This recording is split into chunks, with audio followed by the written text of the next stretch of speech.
All right, we're going to go ahead and get started with this. So thank you all for joining. I'm going to share my screen here and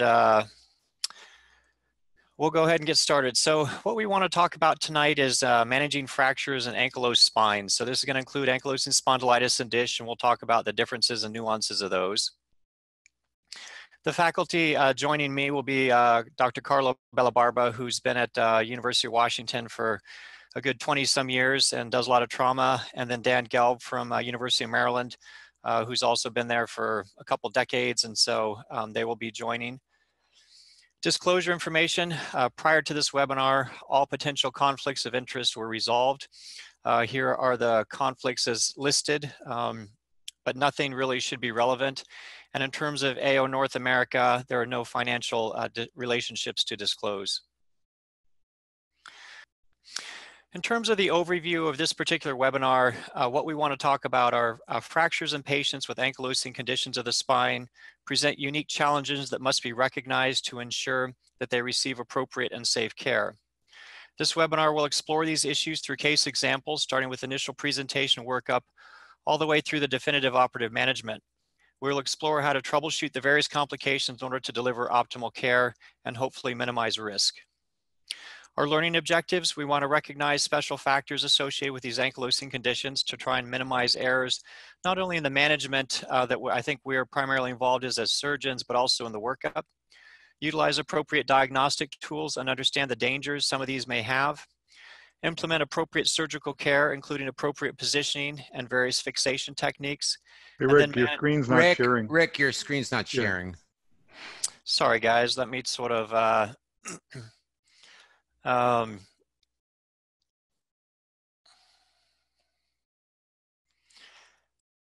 let me try that again. Sorry about that.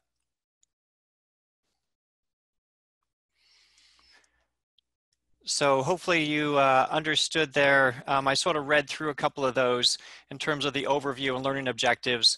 And this is going to be sort of our layout here. We want to manage challenges in evidence-based fashion. That was sort of the part I was up to, and I apologize for that. Here's what we're going to be sort of a basic layout. We'll start with a case. We'll then pass the platform over to Dan Gelb to discuss the various demographics and risks. We'll come back to the case and then various complications that occurred with this case, and then go back to Carlo talking about how to manage these from an operative standpoint, and then come back to the case and talk about the conclusions. And hopefully have plenty of time for case discussion, questions, and answers. So with that background, let me start with this case and get Carlo and Dan's thoughts. So this was a 78-year-old male. He had a ground level fall. His past medical history is significant for diabetes, hypertension. He lives independently. He presents with no other injuries, and he's motor and sensory intact. And as you can see here, he's got this ankylosed spine, T11, T12 with what appears to be an extension type injury. You can see again on his coronal view here, sort of the various ankylosed levels through his spine, mainly through his thoracic spine. I'm not sure the axial gives you much more information. And so the question at this point is there anything else you want to know? What do we want in terms of imaging? What are our management strategies? Really focusing at this point on sort of this patient has just hit the emergency department. He's just come off the CT scanner. What strategies do we have as we anticipate potentially pre-op, or if we're going to treat this non-op, sort of what we want to do, and then really do we want to take this for surgery? So Dan and Carlo, I don't know if you have any thoughts at this point in time, or you want to switch to Dan's presentation, but any comments on these films you got, or this particular patient, or things you're worried about, or things that you want to know? Well, all I'll say, Rick, in this portion of it, and I think it's a credit to you guys, is that a lot of times patients like this don't even get a CT scan. Right. I mean, a 78-year-old man has a fall. It's a low energy injury. He's neurologically intact. It would not be uncommon in a lot of places that he may get an X-ray. He may get a standing X-ray. And to have, the real key here is having a very high index of suspicion in these elderly patients who you identify and get the scan right off the bat so that you don't miss an injury, because they can be with a lot of degenerative change, they can be extremely subtle. So is there a particular screening questions you asked Dan from the start? Like if a 78-year-old, who has a ground level fall hits your ER, that you say, these are things that we should be asking patients, or we should be asking our ER doctors to be asking? Well, I think, if you know that the patient has a history of an ankylosed spine, then any even minor trauma deserves to have really a full, what we call them a Shan scan, but a scan of the entire spinal axis to rule out occult injuries. And certainly any neurologic problems, but really it almost doesn't matter. There's such a high rate of missed injury in this patient population that I think it almost behooves us to scan almost everyone who comes in. And if you get an x-ray that shows ankylosis, to then move on, because you're not suspicious at first, to then move on to the scan once you've kind of seen that it's that type of a spine. And as our population ages, we're going to see these types of spines more and more frequently. Carlo, what do you think?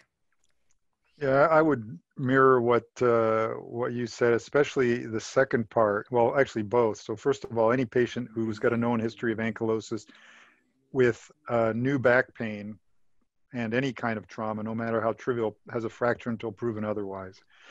And number two is important too, when you talk about being a bit more liberal with your scanning, and that there are several patients that we've treated, many patients we've treated, who had no known history. They had a fairly extensive spinal ankylosis, and it was the first that they heard of it. So even without a known history, I think it's important to be vigilant, especially in the older population. In today's day and age of technology, at least in North America, do either of you think there's a role for x-rays in these patients, or do you think all these patients should get a CT scan from the start? Certainly, in a trauma center, the CT scan is pretty available, and the ability to get people into the scan right in the emergency room or in the trauma bay is not a hard thing. I can imagine, though, that there are places in the community where that may not be possible, right? So that I think that you need to start somewhere, and if if the only thing you can get is a portable x-ray to start, even just to diagnose the ankylosis and move it on to the next level, I wouldn't fault people for that. If the CT scan's available and easily done, then I would favor that. Yeah, I would agree. And the other side of the coin, of course, is that, as you'll see, and I think our talks, certainly mine and probably the others, is that many of these injuries are really unstable, regardless of the fact that they're fairly non-displaced and probably would never be identified on a plain X-ray, especially in an older patient with significant osteophytes and osteoporosis, et cetera. So in the end, I would agree with you, Dan. If there's no CT readily available, then an X-ray is a good initial screening tool. But I feel that it's almost like the world of C-spine clearance, 15, 20 years ago, where you'd get the C-spine X-ray just because that's what we did out of protocol, and then you'd move on to the CT scan of the C-spine because you couldn't visualize all levels, and it wasn't sufficient quality. So all you were doing essentially, and there were studies that showed this, all you're doing is increasing expense by getting the plain film, getting a plain film, because it would be like an unnecessary step to the CT that we would eventually get. And we've eventually moved to the CT as the primary screening tool. Dan, I'm going to pass it to you at this point. And okay. I'm going to pull up my screen. Give me 2 seconds. Can you guys all see that now? Not yet. Oh, hang on. You got it? While Dan's transitioning, if those of you that are online, if you have questions or whatever, please feel free to put them in the Q&A section, and we'll try and address each of those as they come up.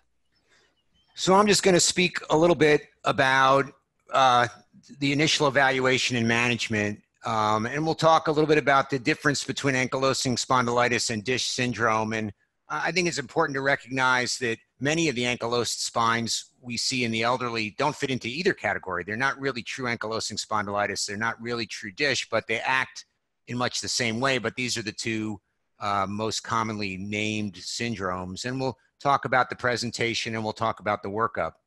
But just to put things in context, this was an interesting study that came out of this journal. It was the nationwide inpatient sample from 2007 to 2011. They looked at 12,484 admissions for people who were coded with ankylosing spondylitis. And the endpoint of the study was in-hospital mortality. So they found that of patients with ankylosing spondylitis who were admitted to the hospital, they had 267 deaths. And the odds ratio for inpatient mortality for ankylosing spondylitis for someone who had a C-spine fracture with spinal cord injury was 13.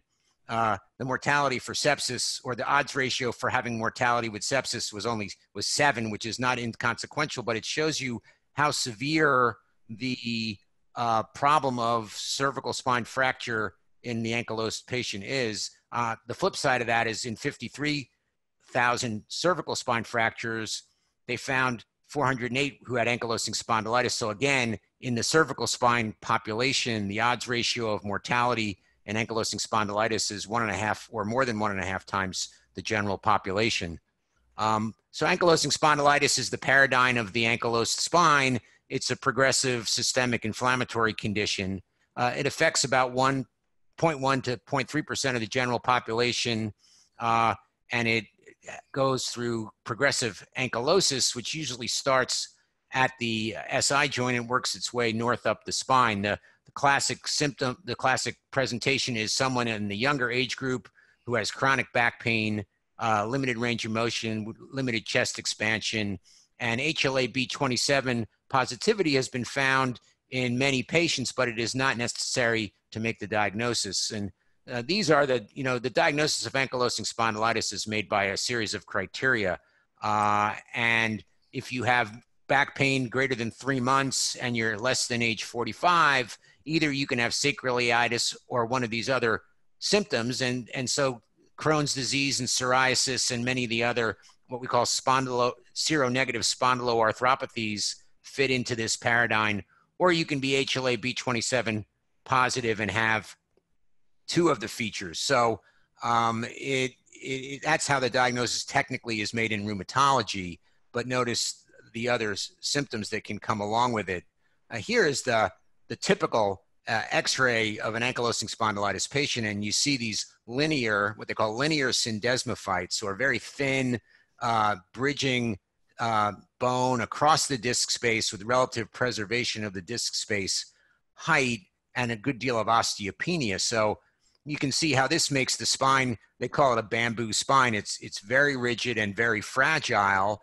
And because you get progressive kyphosis as the spine ankyloses, the chance of suffering an extension injury increases. So that is the type of injury we're likely to see. It's always important, I think, to remember that ankylosing spondylitis is a systemic disease. And not only can you have peripheral joint manifestations, but there is also a fair number of people who have pulmonary fibrosis or cardiac problems. So when you're evaluating these patients and considering them for surgery, they need to have a full medical evaluation to be sure that they're fit candidates for surgical treatment, because they can have a whole myriad of medical problems. DISH syndrome, on the other hand, is slightly different. It is defined as ossification of greater than 4 contiguous segments. It tends to be in the thoracic spine where it begins, and it is a ossification of the anterior longitudinal ligament. It's an interesting thing because you see these big flowing osteophytes, and they tend to be more on the right side of the spine than the left. And the thought is that this is because the pulsations of the aorta prevent the osteophytes from forming. But in the classic DISH syndrome, you'll see preserved disc space height again, and these really large osteophytes. Most commonly, this occurs in patients over the age of 50 and has been associated with both obesity and insulin-dependent diabetes. These are the Resnick, what they call the Resnick classification or criteria for making the diagnosis of DISH syndrome, but it's these large flowing anterior osteophytes that really characterize this condition. And so you can look at different types of ankylosed spines, and look at what gets ankylosed and how, and make these different classifications. DISH syndrome occurs in about 7% of men and slightly less women. The difference between DISH and ankylosing spondylitis is you don't see necessarily ankylosis of the facet joints, the costovertebral joints, or the SI joints.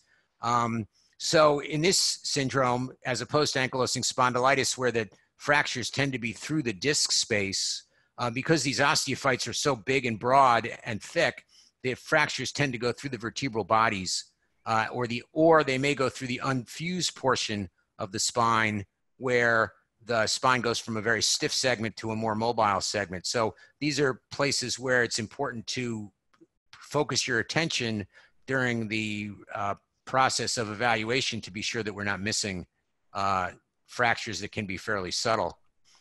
So this is just a table that goes through the different characteristics of DISH and ankylosing spondylitis.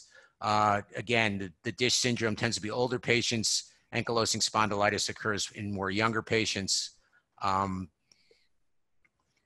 So if you look, but this is the, what we're trying to raise people's awareness. This was a meta-analysis of 22 studies that looked at vertebral fractures in ankylosing spondylitis, and they found that the odds ratio of vertebral fracture in ankylosing spondylitis compared to the general population is almost twice, at the same time that there's no increased risk of hip fracture. So there's something about the spine that makes it more prone to fracture, and clearly the things that are related to that are low bone mineral density. Now, it's difficult to measure bone mineral density in the spine in ankylosing spondylitis, so they use the hip. Male sex, the longer the disease had been present, the higher these BASDAI and BASRI are indices of disease activity.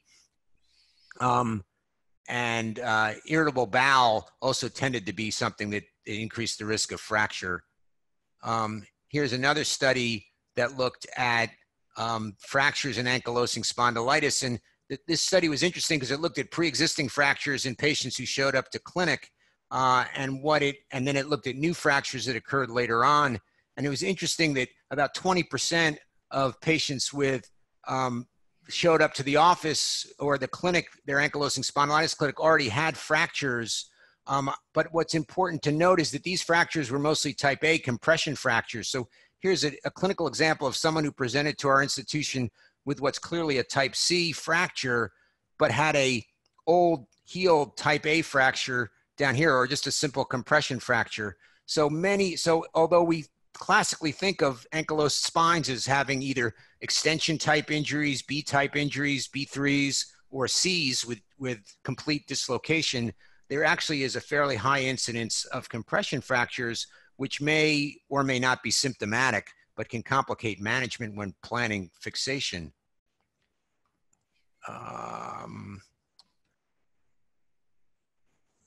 Once again, here's another key point. Here's a paper that looked at 172 patients over 26 years. 30% of those patients with ankylosing spondylitis presented with who were seen had a spinal cord injury. So there's a very, very high rate of cord injury in the ankylosing population.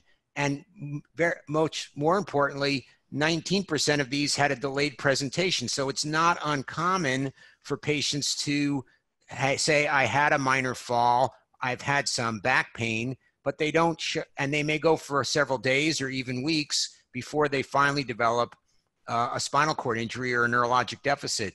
So again, if we can intervene before the onset of the neurologic problems, we're clearly in a better position to treat these patients. The odds ratio of having a cervical fracture is high. So these are patients who tend to break their neck, and they develop spinal epidural hematomas even as far back as the 1970s. Henry Bowman, when he had his first paper talking about cervical spine injuries, noted the high rate of massive epidural hematoma in the ankylosing spondylitis patient population. So here's the distribution of fractures that you'll see in this population, and you can see that they tend to be weighted towards the cervical region and the thoracolumbar region, as you would expect, but the high rate of spinal cord injury occurs in the cervical region. And you can see that, like many patients with spinal cord injuries, there is some room for improvement, but patients who come in with severe spinal cord injuries rarely improve significantly. So the onus is on us to try to prevent these from occurring if possible. Once again, here's just another paper that looks at ankylosing spondylitis and spinal fractures, average age 68, a predominance of male, a predominance of cervical injuries. But again, note the very high rate of cervical fractures with spinal cord injury in the cervical region, and the very high rate of complications with surgical treatment, because this is a very brittle population, not just their spine being brittle, but their overall health status is quite brittle. Here is, this was a meta-analysis that was done of 93 articles. So they looked at ankylosing spondylitis and DISH.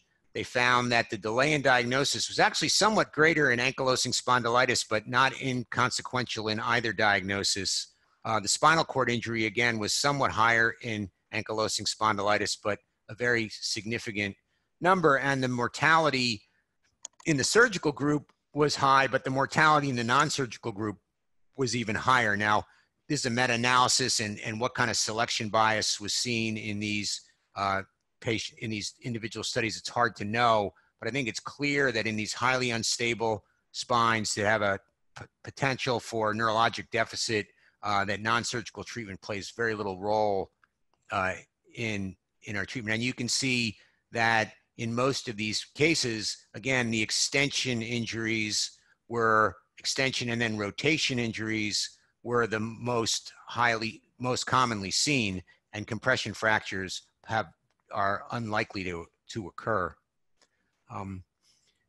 This was an interesting study, I thought, that looked at DISH syndrome in particular, and the fractures that were not through the fused segments, but through the non-fused segments. And it was a case control study, and they looked at A-type fractures. And these are fractures that in most cases we would think would be mechanically stable and would be amenable to non-surgical treatment. But what they found was that the DISH patients had a very low rate of healing of these, what we would consider usually innocuous fractures compared to their control patients. So perhaps it is because it is adjacent to a very stiff segment, the authors hypothesized, that made it difficult to heal these fractures. So even the fractures that occur through the non-fused portion of a partially ankylosed spine may require surgical fixation in order to get them to ultimately heal. In terms of diagnosis, as we've already pointed out, the key here is understanding that this problem occurs and that you need to have a high index of suspicion. So here was a study that came out of Scotland, and they looked at 32 patients who presented to the hospital with neck injuries and ankylosed spines, and they found that 60% of those injuries were not visible on plain X-ray. So as Carlo pointed out, and we've learned in other areas, X-ray itself is not very good for diagnosis, and 84% of these patients actually had a delayed presentation of their injury because of that, and 20% of the neuro-intact patients deteriorated prior to admission because of failure to recognize the nature of the fracture. And you can see how in this patient who has an X-ray that looks fairly innocuous on the CT scan, they have a complete unstable dislocation of their spine just below the area that is visible. Here's yet another retrospective study looking at the ankylosed spine, and they found that 95% of injuries, as one would expect, could be diagnosed on CT scan. And of the four of the 6 fractures that were only identified on MRI, had a change in treatment plan. So MRI can be useful in diagnosing some of the more subtle injuries, but the vast majority of things can be diagnosed with CT scan. And the recommendation out of this paper was MRI is limited to patients who have potentially discoligamentous injuries at a non-fused level, or for patients who have a neurologic deficit that doesn't correlate to the level of the fracture that's already seen. And that really is the key to MRI, is these patients have a tendency to have large epidural hematomas, whether because they have a large bleeding bony surface or because the unstable nature of the fracture causes the epidural veins to rip and continue to bleed is unclear. But there's no question that in patients who have neurologic deficits that are not well explained, looking for epidural hematoma with an MRI scan can dramatically change the treatment algorithm in order to make sure that that gets adequately decompressed. So, here's 41 consecutive patients with an ankylosed spine, in their 70s, a mixture of both ankylosing spondylitis and DISH, most of them low velocity accidents, and they had a 30% rate of epidural hematoma that they found. And so that speaks to the importance of imaging in the context of not having an explanation for whatever neurology might be present based on the bony injury. I don't want to steal Carlos' thunder, but I wanted to speak a little, and I couldn't find a picture of someone who wasn't in the operating room, but I think it behooves us to understand that prior to going to the operating room, we have to pay attention to the fact that these injuries are incredibly unstable, and that protecting the patients wherever they may be, on the floor, in the trauma bay, before they get to the operating room is important. And you have to recognize that many of them have pre-existing spinal deformity. So we probably want to put that patient back into the original position they were and try to maintain them there as best as we can. And that may mean using pillows or blankets to recreate the previous deformity. We need to make sure that these patients have frequent neurologic checks on the floor. They're on strict spinal precautions, and to expeditiously get them to the operating room for stabilization is important. We saw a gentleman many years ago in our institution in his 80s who had an ankylosing spondylitis fracture at the thoracolumbar junction, and he came in neurologically intact. And over the course of the evening, the intern was called to see him because he was having belly pain, and everybody thought, and they said, oh, he's constipated, we'll give him laxatives. What he was really suffering from was thoracic or a lower thoracic radiculopathy that was causing pain to radiate around his abdomen. And that gentleman quickly lost neurologic function over the course of the evening. And by the time anyone was alerted, he had a complete neurologic injury. So, if you don't know what you're looking for, it's hard to find it. And so I think education of everyone in the institution, the nurses, the residents, the interns, is really mandatory to make sure we don't miss the boat on these things. This is the list of the references that I used for this, and I'd be happy to supply them to anyone who wants to get in touch with me. Just to finish up, patients with ankle, the take-home messages for my portion of this is there's a high risk of unstable spine fractures with even minor trauma. CT is the imaging modality of choice. Most of the serious injuries are B3 and type C injuries. And we need to take very good care of these patients before we get them in the operating room to prevent in-hospital deterioration.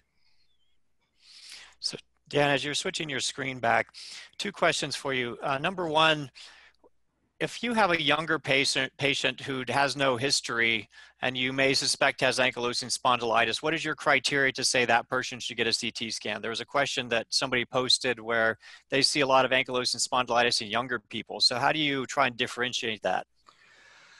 Well, I mean, I think that is careful history, right? Have you had most of these people, although they may not recognize they have ankylosing spondylitis, they clearly have had a history of chronic back pain. Not that a lot of people don't have that anyway. And, I think that's a difficult thing to get in. Clearly, ankylosing spondylitis occurs in patients in their 30s, but their spine is rarely completely ankylosed at that point. I mean, the ankylosis occurs over the course of several decades. So although they may have ankylosing spondylitis, they may not have a stiff spine yet. Carlo, let me ask you a question. What is your criteria if you diagnose somebody as having a fracture to say, I want an MRI in this person versus I don't? And what is your criteria for saying I want a full spine CT scan versus, I'm happy with what I see. And if they have no neck pain per se, and they have a lumbar fracture, you wouldn't image that. Well, first I'll address the MRIs.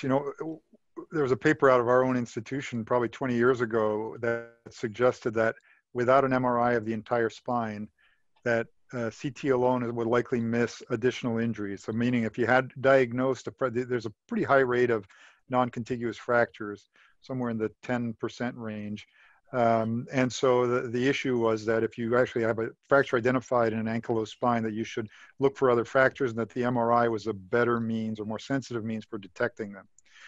Now, there are two problems there's one primary problem with that is a lot of these patients, because their deformity, don't fit into an MRI scanner. And then sometimes the process of doing so actually made them worse neurologically.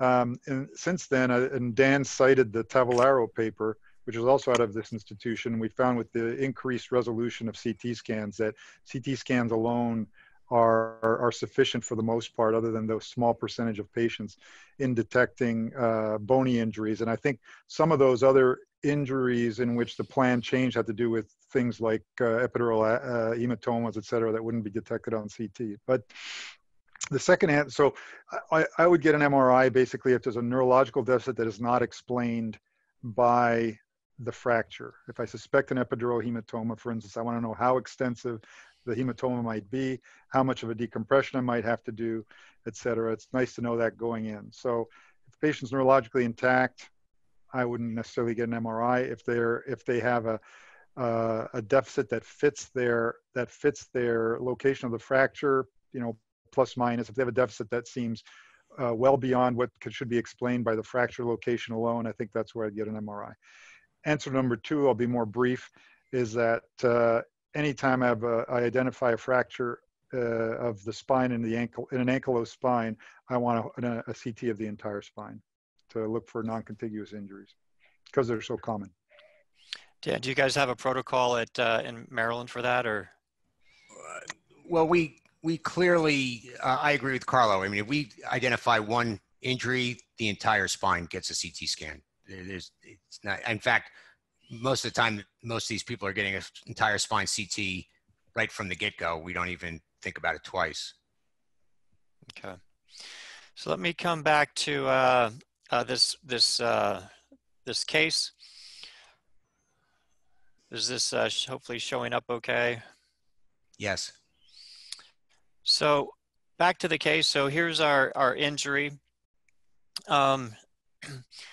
Carlo or Dan, any thought for non-operative management of this? Or is your thought kind of this has to have surgery? No thought for non-operative management, unless you're in a palliative situation. Sometimes these patients are very unhealthy, poor bone quality, et cetera. But even then, I mean, it's very difficult. These patients can't mobilize without pain. And especially if he's neurologically intact, chances are that he won't be if he tries to mobilize. And so, obviously there are situations where family discussion might be entertained, but I would say vast majority of cases, I wouldn't even consider non-operative care.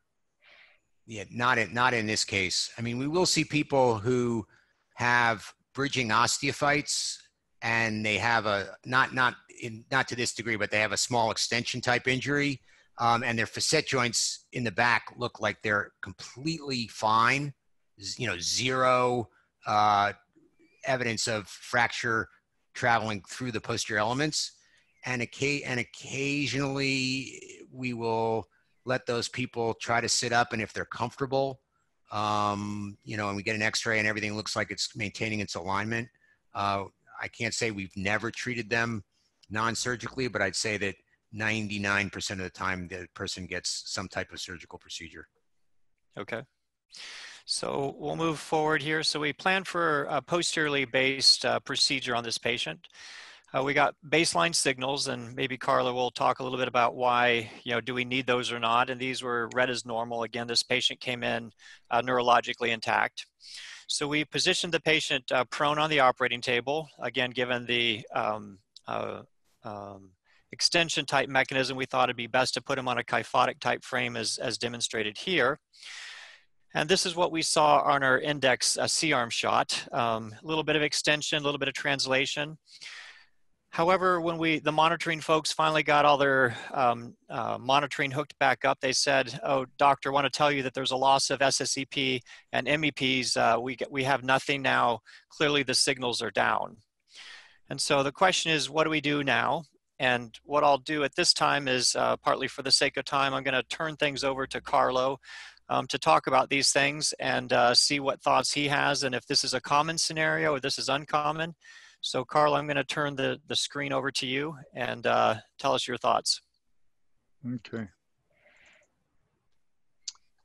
So I was asked to talk sort of about mainly the surgical issues that we encounter. There we go.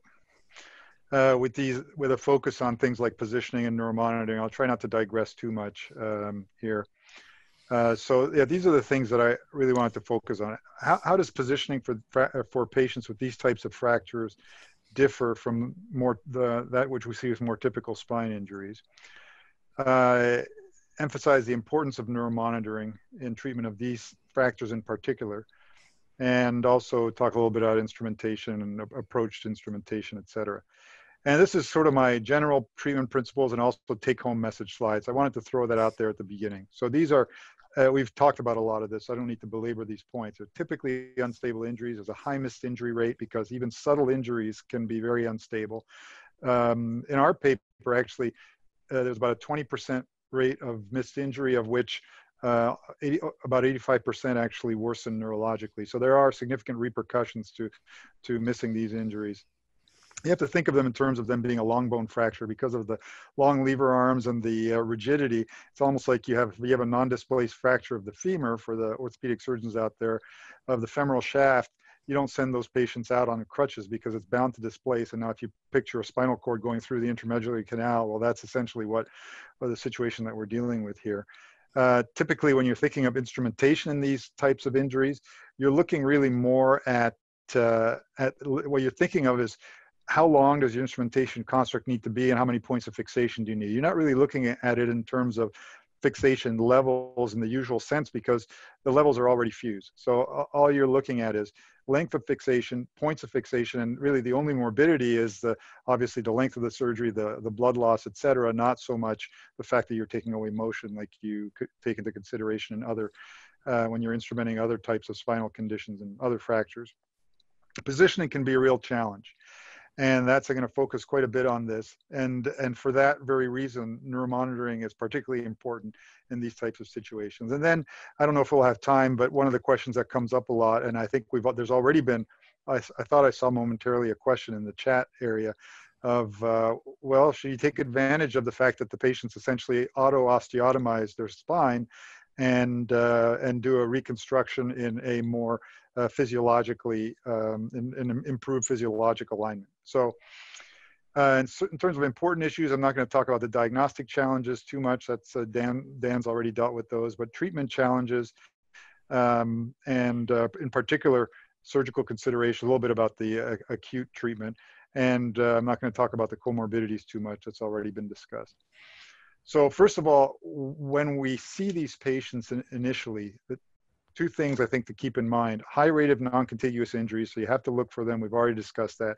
And avoid positions that enhance the extension deformity, because that'll obviously worsen the spinal cord compression and the potential for neurological deficits. You want to keep these patients in their native flexed position. And a patient like this one on the right, you'd probably want to put a patient like this, especially if they're being transported. We get patients flown in from Alaska, et cetera.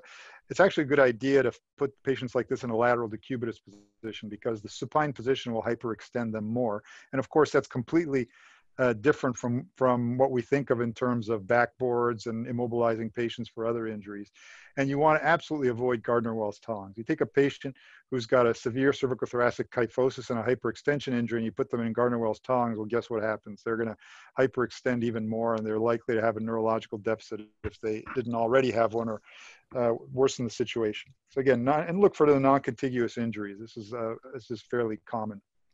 And this same principle applies to positioning in the OR, right? So at this point, it's important before you even position a patient that you've obtained baseline neuromonitoring, so you know what you're dealing with, okay?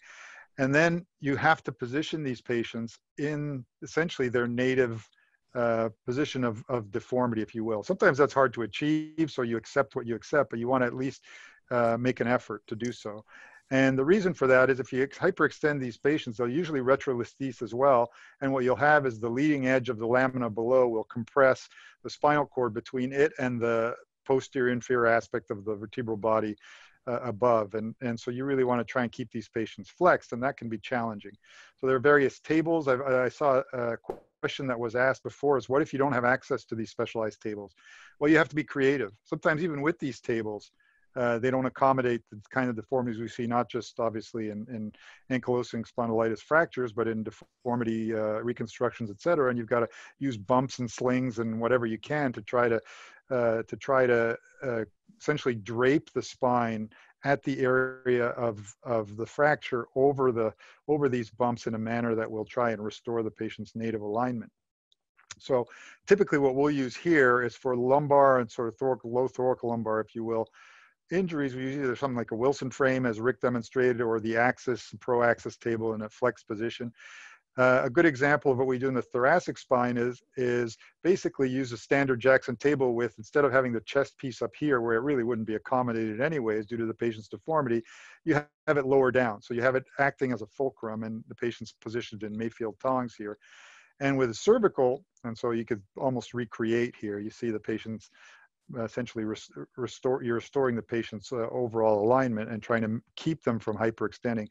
And you see, and for cervical spine, similar setup in terms of the Mayfield tongs and Jackson table. But one thing that's very important to do in patients with the cervical injuries is to really build up the chest pad. If you don't build up the chest pad, what will happen is this is actually could stand to be even more built up. You want to get the head and neck out from in between the bars of the Jackson table, because it gets very difficult to work and to orient your drills and your instruments correctly when you've got these bars in the way. And of course, that can add to the challenge. And you can see how your own neck will hurt at the end of these procedures.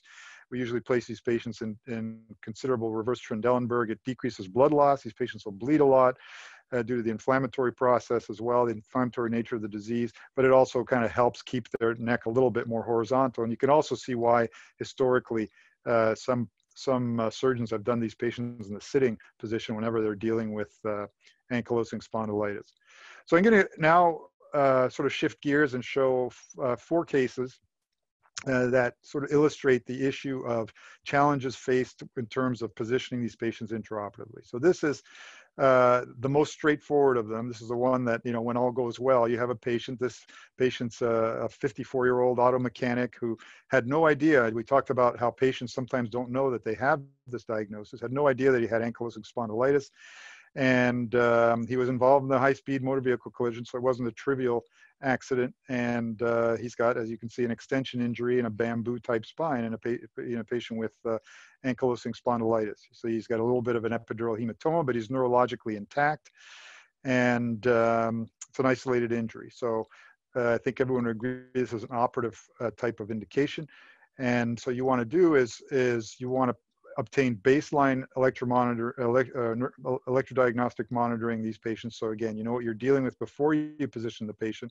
I think that's critical, because not everyone will have normal signals, even when they have a fairly normal neurological exam. So then you, I apologize, I just noticed this spelling error here. But so what you do is you get your baseline electrodiagnostics, and then you drape the patient over the we want to drape the patient over a Wilson frame or some type of kyphosing frame, as in, you've seen this in Rick's talk. This is actually the actual case that that this picture was taken for.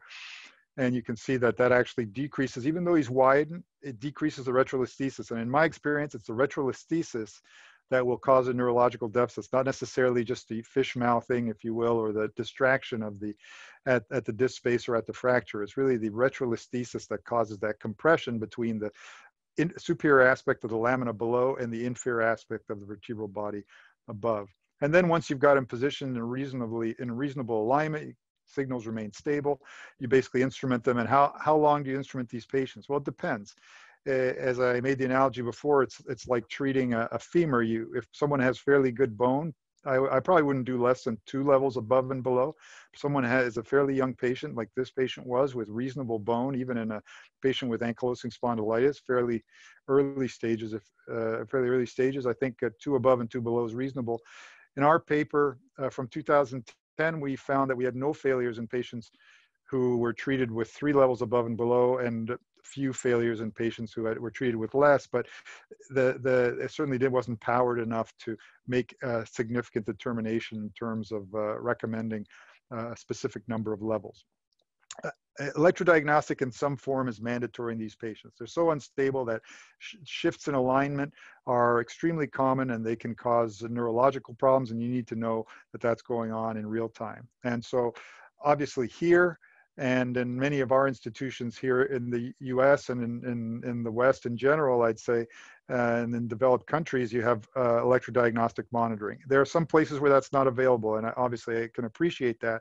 But in those situations, you'd either want something like a wake-up test or awake intubation and positioning. And I would say the problem with the last one is you would need, that helps you in terms of the initial positioning, but I've seen problems develop during the course of the procedure that weren't obvious during initial positioning, or didn't occur during the initial positioning process. So you really need to have some type of real-time monitoring during the rest of the procedure. So here's an example of the importance of neuromonitoring. This patient is, you can see he's got kind of a stiff spine. Dan referred to these patients who don't really fit criteria specifically. He looks like he has a dish in progress if you look at his osteophytes, but he doesn't truly have a dish or an ankylosing spine, but he behaves like it in certain ways. He's got an hyperextension type injury, as you can see, and this was fairly high-speed motor vehicle collision. He comes in as an Asia D with the right lower extremity. It's weaker than the left. You can see there's a bone fragment in the canal there that's probably contributing to that. So baseline electrodiagnostics, we position the patient prone. There's loss of electrodiagnostic signals. So typically we're ready for that because we see it happen. We have C-arm in the room so we can try and get a sense of what's going on. And you can see that he's got significant, I mentioned before, not only just extension and fish mouthing at the fracture, but he's also got retrolisthesis, and that's probably the main issue. And so we try playing around, we add slings, we try to do all sorts of things. This is despite the fact that he's positioned on a kyphosing frame and he's so unstable that didn't help. And then frankly, we decided, okay, well, let's reposition him supine, right? So we reposition him supine, flex the bed. You can see that the retrolisthesis has resolved now, and sure enough, the signals come back. And you can see if you look at the electrodiagnostic, there was this period that lasted for however long it was, half an hour, et cetera, where he had lost his, I'm showing specifically the adductor hallucis, but it could be, there were other lower extremity muscle groups that were involved as well. So you can see that he flatlined for a while and then regained his motors. But the problem is, what do you do now? He's got an unstable spine, so you can't just leave him like that. And so at some level, you have to try again. And so we did. This was the actual verbatim report, and you can see that there's sign of significant impairment that recovered of spinal cord. And so we just sort of messed around and tried to, again, and answer the question before, how do you address these issues? You have to be creative. We added more slings. We added bumps here and there, and you can see that we addressed the issue of the retrolisthesis. And despite the fact that he's still considerably distracted here, his neuromonitoring remained stable, and we're able to complete the procedure. And you can see we could correct the hyperextension with our instrumentation, and we did a transpedicular decompression of that fragment that he had over here, and the patient woke up with no significant deficits and actually did well. and recovered to a normal neurological, because he came in with deficits, he recovered to a normal neurological status. Similar issue here, a little bit of a different approach. And this is the approach I've kind of taken because I've had enough of these. Okay, patient loses signals. He has a deformity. We sort of flip him back and forth and back and forth. At some point, I just decided that, look, we know this is going to happen. Let's just be ready for it. Let's make well, I'll show you what we do. So here's an 86-year-old male, again, high-speed motor vehicle collision. So these aren't all necessarily, and of course, we're the level 1 trauma center. So we'll maybe see a disproportionate number of the high-speed injuries, but these could very well be, as you'll see, trivial injuries as well. And you can see he's got a hemopneumothorax. You can see that the air is tracked kind of all over the place. He's got an intracranial injury that's non-operative, however. And he's got a pelvis fracture, and he's grossly neurologically intact. You can see where he's got the hyperextension injury. And again, Dan talked about how the thoracolumbar junction is one of the more common areas. Again, he's in a kyphosing frame. And this, again, it's not certainly the majority of patients where this happens to. You see enough of them, though, and it will happen in a relatively, disturbingly high number of patients. Again, he's got some extension. You can see that he's got retrolisthesis here with widening of the facet joint as well. And he's got loss of signals and loss of bilateral lower extremity MEPs. SSEPs remain stable, which was reassuring. And you can see here, again, looking at the anal sphincter, the AH, et cetera, and especially on the left side, he's flatlined a whole bunch of muscle groups there. And I won't get into that in too much detail. But so in situations like this now, like I said, I just have chosen a different approach. I know what needs to be done. We're just ready to go. And we prep the patient, and I make a small incision, basically just enough to be able to grasp the spinous processes. And I basically just pull up on the spinous process below. If it's fractured, you go to the next one, and you just pull up on the caudal fracture segment, if you will. That decreases the retrolisthesis, which effectively decompresses the canal. And then what you can do is just hold that in position while your assistant puts in a couple of pedicle screws, one above, one below, and a temporary rod. If you want to do your laminectomy at that point before doing the instrumentation, you can do that, but someone's got to hold the spinous process. So that becomes a little more inconvenient. You've effectively already decompressed the canal just by realigning the spine. And so I think it's most effective just to do, even if it's unilateral, put screw above and below, temporary rod. Now you're done. Now you can do everything else with relative ease. You can do your laminectomy at that time. You finish the rest of the exposure, because all you've done at this point is exposed initially enough to grasp spinous processes and then enough to put 2 screws in. You extend your exposure, you do your laminectomy, and then you place the rest of your rods. And this patient had almost immediate recovery of his motor evoked potentials when we pulled up on his spinous process and realigned or removed the retrolisthesis or corrected the retrolisthesis and realigned the spine. And it makes the process much more efficient than flipping them supine and prone, and eventually you've got to fix them anyways, right?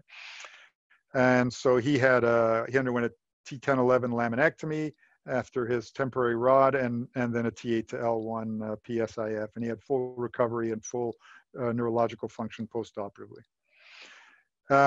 Just to switch gears and go to the cervical spine. So here's your classic patient, okay? So he's a dish patient, as you can see. He's a 68-year-old male. He had a trivial injury. He fell from standing. We x-ray the rest of the spine, or CT the rest of the spine, which doesn't show much.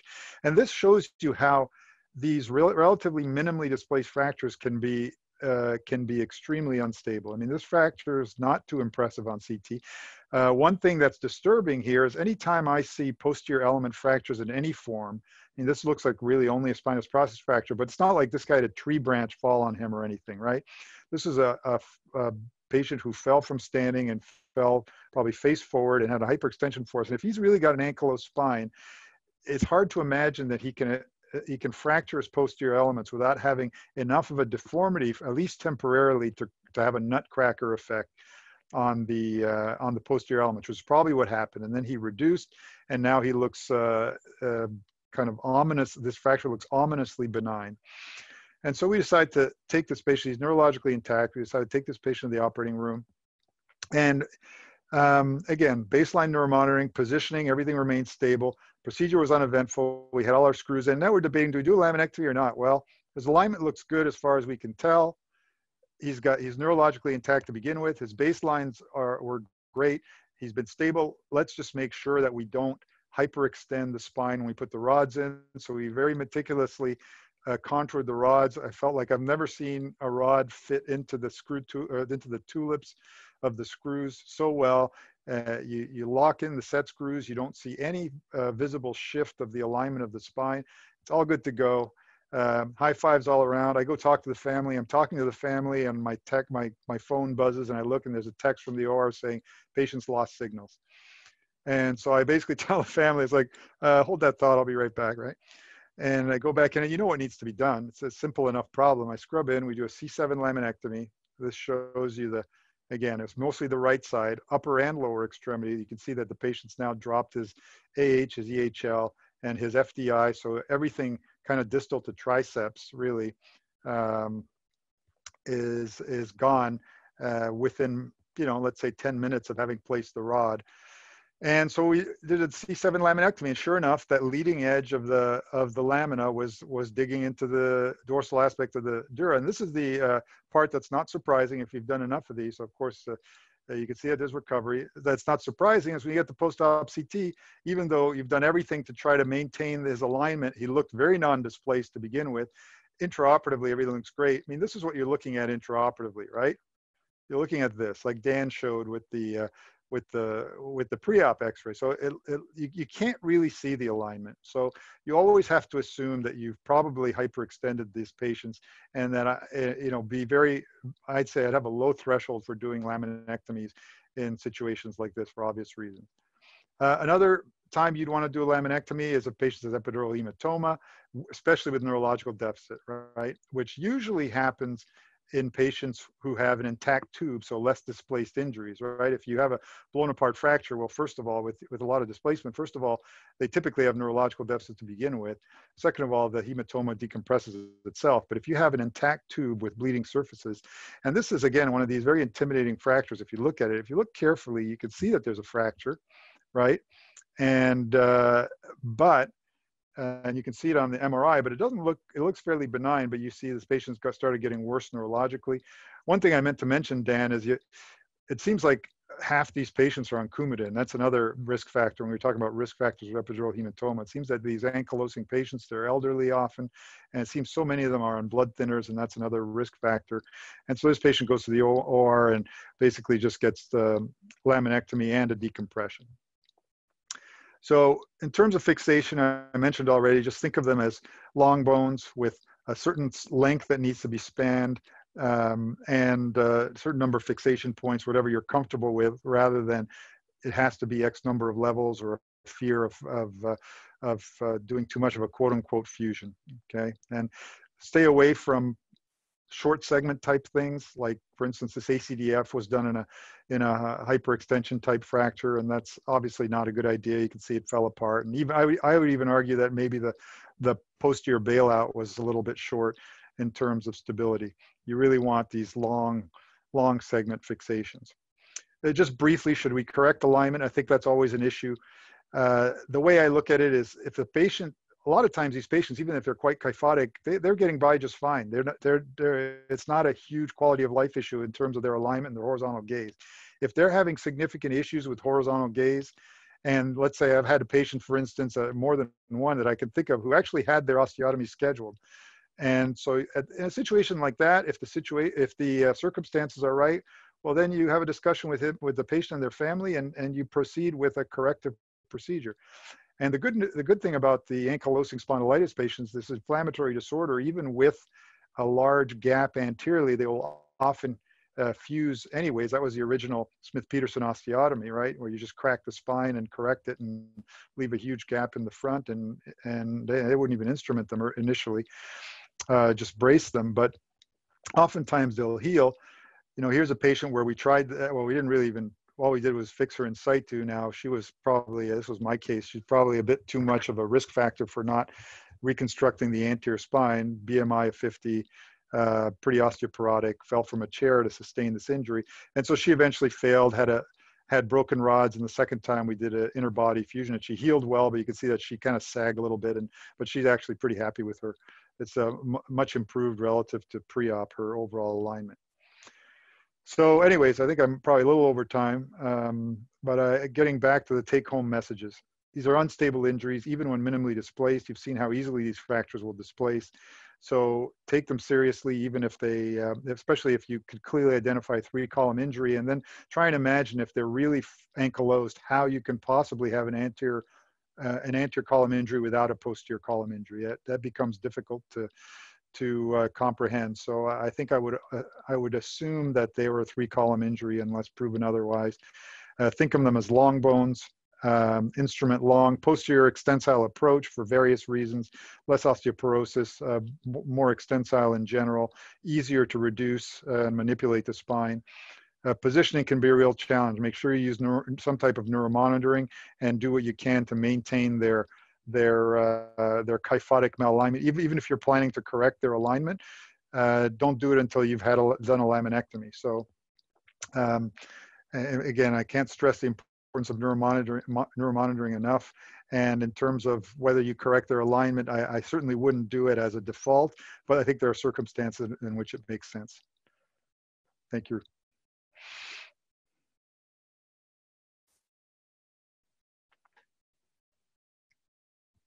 Rick, you're still muted.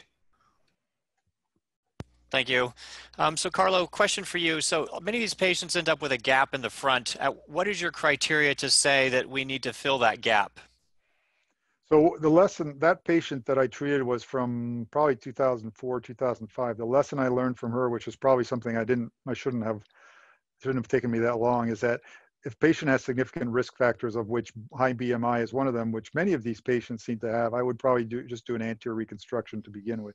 And the problem is with that kind of BMI, it becomes quite challenging to do an anterior approach. You can do it from the back, and that's what I ended up doing secondarily. And I can think of several other examples that I've done, had that kind of post-op, or not really post-op, intra-op X-ray where I've done an anterior reconstruction as well. So I'd say that's the main thing. If it's a patient who, especially a thoracic injury rather than, let's say, a lumbar or something that has, I'm somewhat less concerned with the thoracic injuries and the lumbar injuries in terms of failure, whether that's right or wrong. That's been my experience. And someone who's got a low BMI, good bone quality, I don't think I'd necessarily rush to fill that gap every time. Okay, we're kind of on the tail end of time. Dan, a question for you. You're an MIS guy. What is your criteria to do percutaneous screws or some sort of MIS type of procedure on these patients versus open?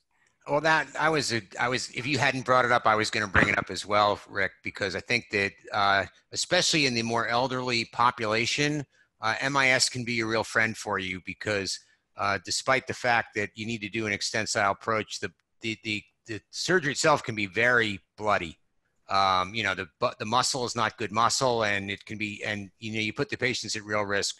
I think MIS can be difficult in the sense that these are very unstable, and if you're not very proficient at passing the rod and you're using any kind of force to make your connections, you can do great harm.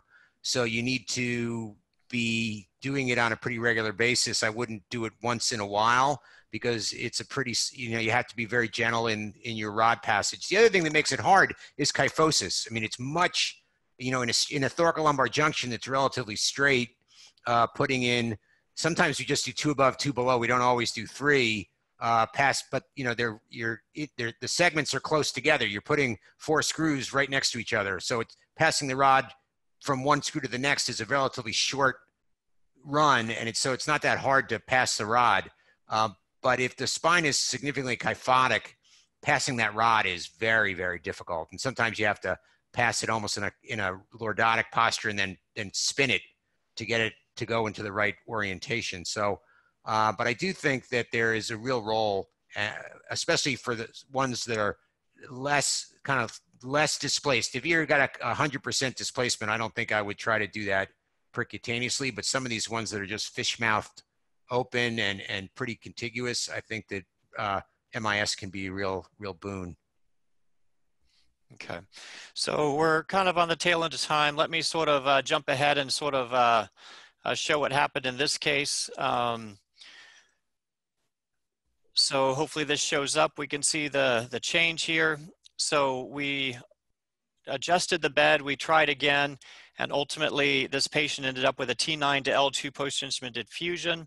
You can see the construct here, still a little fish mouth there in the front, but substantially better, and the patient did okay. So again, take-home message has already been iterated. Preoperative management is crucial, both with positioning, transfers, imaging. Imaging considerations, we have to make sure that we don't miss the injury and look for non-contiguous injuries, as already been discussed by Dan. We generally need a posteriorly based operation, as Carlo talked about. Positioning is critical. Monitoring is highly recommended, if not mandatory, unless you don't have it available, and use long fixation techniques. So hopefully we've addressed everybody's questions, and if anybody has other questions, please let us know, and we can certainly get back to you as well. Again, just sort of moving forward, if people have, if people wish for CME, please stay online. Looking toward the future, June 17th, Wednesday, there's another webinar, Return to Play, Guidelines After Cervical Injury, by the faculty you see here, talking about those sorts of issues. And again, for those who wish to claim CME credits, please stay online. There'll be a few set questions afterwards. Otherwise, Carlo or Dan, any other comments you have or anything else you want to state before we close out? I guess I just want to emphasize again how complicated these patients can be and how things can go badly even preoperatively, and even to the point where in our institution, when someone has a hyperextension injury of this, particularly the cervical spine, but no, in general, they actually get this red dot placed on their forehead, which alerts everyone that they are a patient who really, their alignment shouldn't be messed with. And so you won't have someone who, if we've positioned a patient who's got for instance, a cervical thoracic injury on multiple pillows or towels to hold them in position, they won't see that and try to help them out by removing that, or if they get sent to the scanner to try to fit them into the MRI, sometimes someone will try to ease the process by taking away the bump that's been placed underneath the shoulders and neck, et cetera, and cause real problems. And so these patients need to be treated as if something catastrophic can happen on a moment's notice, and everybody needs to be alerted to the fact that they have highly unstable spines and really should be fixed as quickly as we can fix them. Almost analogous to what we see with occipital-cervical issues, occipital-cervical trauma. I agree. Expeditiously moving to the operating room to get these things fixed as soon as it's safe. I don't know that it always needs to be the middle of the night, but you don't want to let these patients sit around the hospital. That's just a recipe for disaster. All right. Well, thank you all, and have a good evening or morning, depending on what part of the world you're in. And again, please stay online and answer the questions. And thank you all. Have a good day or evening.